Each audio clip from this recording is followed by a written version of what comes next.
Well, hi, I'm Alan with the Plant Farm. We're doing a few instructional videos on how to propagate some of the different plant material that you find available online.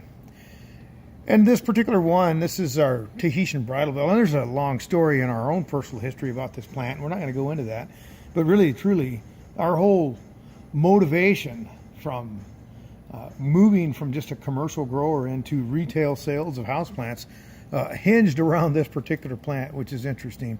But one of the things about Tahitian Bridal Veil, you can see these beautiful little blooms that the plant has. And then given that we have quite a bit of sunlight, you'll have that plant just covered in white blooms, which is why the name Tahitian Bridal Veil.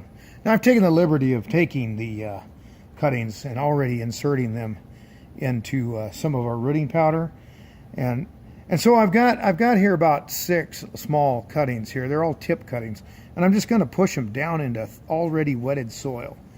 And so now that I've done that, it's going to be important on this particular plant for it to grow, to collect the heat, have the humidity around it that it needs, to just insert it into this Ziploc bag. Makes a great growing place for you on your, say, your windowsill or wherever it is, highlight area. Really the key, though, is we're just trying to maintain humidity. We're trying to make sure that we maintain the temperature around the plant. So if you have a windowsill and say your home is around 68, you put a plant like this with the windowsill, it might collect a heat around 75, which would be totally perfect. And your humidity would probably be up around 95%. So not a really impressive video, but this is probably one of the most attractive houseplants that you can have.